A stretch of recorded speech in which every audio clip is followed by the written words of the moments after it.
La vue est souvent un sens mis en avant dans les musées ou encore les parcs animaliers. On dit des œuvres ou des animaux qu'ils sont beaux, rarement autre chose. Alors pour s'ouvrir à un public nouveau, le zoo d'Amnéville a décidé de casser les codes. 16 personnes malvoyantes ont ainsi été accueillies pour une visite tout en sensibilité où sentir, toucher ou encore écouter ont pris tout leur sens. René Elkaïm avec Benoît Bourg. Alors ce sont des serpents qui n'ont pas de venin, vous inquiétez pas. Ce sont des serpents qui font la constriction, c'est-à-dire qu'ils s'enroulent autour de la poix et ils serrent jusqu'à que le cœur s'arrête. Au premier abord, on a plutôt envie de fuir, mais avec un connaisseur de la faune à ses côtés, on ose finalement toucher. Ouais, c'est doux. Hein. C'est tout doux. Ouais.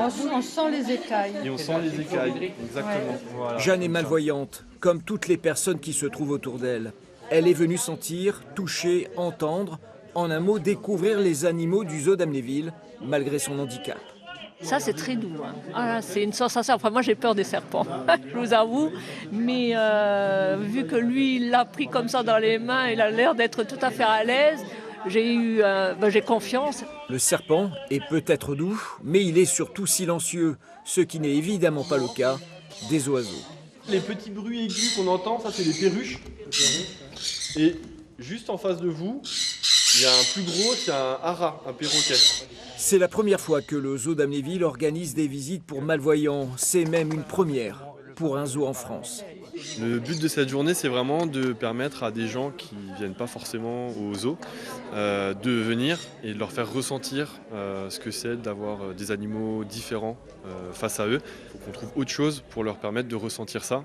Donc ça passe par le toucher, ça passe aussi par l'odorat, l'ouïe aussi, puisque c'est des oiseaux qui font pas mal de bruit. Et on essaye donc de cibler des espèces avec lesquelles on peut travailler ce genre de choses. C'est une grande découverte dans le monde des non-voyants, quand on est en contact avec les animaux. C'est du bonheur de se retrouver là avec le personnel, avec les animaux. Le zoo s'ouvre donc au handicap et ça a l'air de plaire aux hommes comme aux animaux. Et le 2. Et le 3. Oh non, ça va.